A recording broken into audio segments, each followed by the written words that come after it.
Assalamualaikum warahmatullahi wabarakatuh dan selamat pagi anak-anak. Salam sejahtera untuk kita semua. Semoga kita dalam keadaan sehat walafiat. Kembali kita akan belajar tentang prakarya dengan materi pertemuan pertama kita kali ini adalah kerajinan bahan lunak. Simak videonya baik-baik, catat kalau ada yang penting, dan nanti di akhir video akan ada pertanyaan-pertanyaan yang akan Ibu lampirkan di Google Classroom. Selamat menikmati videonya. Adapun kompetensi dasar KD 3.1, memahami pengetahuan tentang jenis, sifat, karakter, dan teknik pengolahan bahan lunak seperti tanah liat, getah, lilin, clay polimer, clay tepung, plastisin, parafin, gips, dan lain-lain. KD 4.1, memilih jenis bahan dan teknik pengolahan bahan lunak yang sesuai dengan potensi daerah setempat. Misal, tanah liat, getah, lilin, clay polimer, clay tepung, plastisin, parafin, gips, dan lain-lain. Materi yang akan kita pelajari yang pertama adalah pengertian kerajinan bahan lunak, prinsip-prinsip kerajinan bahan lunak, dan fungsi kerajinan. Perhatikan gambar di bawah ini. Gambar pertama ada gambar guci, gambar patung, gambar lilin, gambar sabun, dan gambar gantungan kunci. Tentu saja kelima gambar tersebut adalah kerajinan yang tidak asing lagi bagi kita. Seperti gambar pertama, guci. Guci ini terbuat dari tanah liat. Yang kedua, patung. Patung dia terbuat dari gips. Ketiga adalah lilin. Keempat adalah sabun yang diukir. Kelima adalah gantungan kunci dari fiberglass. Nah, sekarang apa persamaan dari kelima kerajinan tersebut? Ya, kelima kerajinan tersebut terbuat dari bahan lunak. Perhatikan video berikut ini.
Nah, video tadi memperlihatkan seorang pengrajin sedang membuat guci dari tanah liat.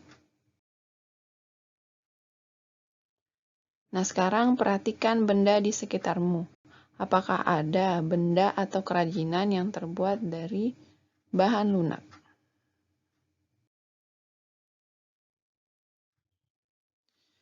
Pengertian kerajinan bahan lunak.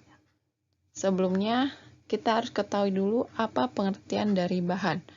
Bahan adalah material yang memiliki sifat tertentu yang dapat mempengaruhi hasil karya yang akan dibuat. Sedangkan bahan lunak yaitu bahan yang memiliki sifat fisik, empuk atau lunak sehingga sangat mudah dibentuk. Jadi, pengertian kerajinan bahan lunak adalah kerajinan dari bahan lunak merupakan produk kerajinan yang menggunakan bahan dasar yang bersifat lunak, yaitu lentur, lembut, empuk, dan mudah dibentuk. Bahan lunak sangat diminati oleh para pengrajin karena sifatnya yang lunak sehingga mudah dibentuk sesuai dengan keinginan pengrajin. Prinsip kerajinan bahan lunak. Prinsip kerajinan dengan pertimbangan wilayah kerja. Yang pertama, keterampilan tangan. Kerajinan dibuat dengan menggunakan keterampilan tangan. Meskipun diproduksi banyak, produk kerajinan masih tetap mengandalkan tangan. Kedua, keterampilan teknik. Pembuatan benda-benda kerajinan dilakukan secara berulang-ulang dan didasari oleh keterampilan teknik, sehingga produk yang dihasilkan sudah tentu memiliki kekhasan tangan yang nampak dengan detail, rumit, dan hanya bisa dilakukan dengan keterampilan teknik yang dimiliki oleh tangan seseorang. Ketiga, kedaerahan tradisional. Kerajinan merupakan benda-benda yang mempunyai nilai guna praktis, bersifat universal, dibuat dengan keterampilan teknik tangan, namun masih dipengaruhi oleh adat istiadat setempat. Contoh bahan lunak. Yang pertama ada gambar tanah liat. Yang kedua yaitu floor clay. Ketiga adalah gambar kulit. Yang keempat adalah getah nyatu. Dan yang kelima adalah bubur tisu. Secara umum, jenis karya ini dapat dipilah menurut manfaatnya sebagai berikut. Kelengkapan busana, kelengkapan suatu benda, kelengkapan rumah atau bangunan, dan terakhir kelengkapan ritual atau upacara adat. Kelengkapan busana. Produk kerajinan bahan lunak dibuat dengan mempertimbangkan produk tersebut dapat mempercantik diri dalam menggunakan busananya. Contohnya, produk-produk aksesoris seperti gelang, kalung, bros, dan cincin. Kedua, kelengkapan suatu benda. Kerajinan bahan lunak yang difungsikan sebagai kelengkapan suatu benda. Sebagai contoh, kotak tisu yang dilengkapi dengan hiasan keramik pada bagian muka. Jika kotak tisu sudah tidak terpakai, keramik dapat dilepas dan dipasangkan pada kotak tisu lainnya. Ketiga, kelengkapan rumah atau bangunan. Produk kerajinan dapat dijadikan manfaat sebagai pelengkap rumah atau bangunan tertentu. Contohnya, air mancur berbentuk kodok di taman rumah. Keempat, kelengkapan ritual atau upacara adat. Banyaknya ritual atau upacara adat Nusantara tentunya bervariasi pula kerajinan bahan lunak yang dapat dimanfaatkan sebagai pelengkap upacara. Contohnya lilin. Lilin banyak digunakan untuk berbagai acara ritual dan pesta adat. Berdasarkan prinsip kebermanfaatan di atas, maka kerajinan bahan lunak dapat dikategorikan sebagai produk-produk berikut.